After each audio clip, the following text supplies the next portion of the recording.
লীগ ছাত্রলীগ এবং তারা বিভিন্ন নানান কৌশলভাবে প্রতিটা ওয়ার্ডে ওয়ার্ডে মাদক সেবন করে মাদক বিক্রি করে এলাকাটাকে পৌঁছে দিয়েছিল।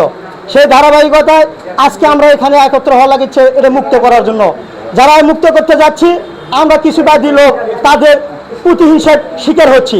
তাই আমি আমাদের প্রিয় নেতাদেরকে অভিযোগ করতে চাই, আসলে আমরা যে তাদেরকে প্রতিহত করব, আপনারা আমাদেরকে গার্ড দেবেন, তাতে সমাজটাকে আমরা সুন্দরভাবে যাতে করতে পারি। কারণ আমাদের মহান নেতা জনাব তারেক রহমান ইতিমধ্যেই আপনারা শুনতে পাচ্ছেন, উনি বলছে তার বক্তব্যের মধ্যে যে মাদক নিরাময় করতে হবে, দেশকে সুন্দর একটা শৃঙ্খলার মধ্যে গঠিত করতে হবে, যাতে সমাজটা সুন্দর হয়, পরিবেশ যাতে ভালো থাকে, আমরা যাতে সুন্দরভাবে যাতে বসবাস করতে পারি। আমরা দেখতে পাচ্ছি কিছু বাদী লোক কোনো কাজ নাই, মরে মরে আড্ডা দেয়।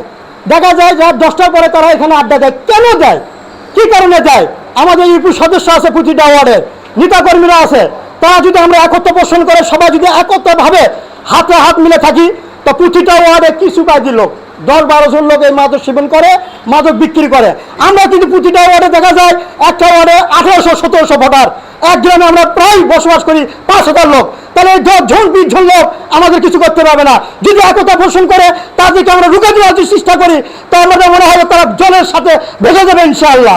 তাই আসুন, আমাদেরকে যারা এই মাদক সেবন করে আমরা কিন্তু চিনি এবং জানি, আমরা কিন্তু চুপচাপ থাকি। তা চুপচাপ থাকার দিন শেষ। আমাদেরকে ঐক্যবদ্ধভাবে এই মাদক সেবনকে ধরে দিতে হবে এবং সমাজ থেকে এটা উচ্ছেদ করার অঙ্গীকার রেখে আমি আমার সংক্ষিপ্ত কথা বলা শেষ করলাম। সবাইকে সালাম, আসসালামু আলাইকুম।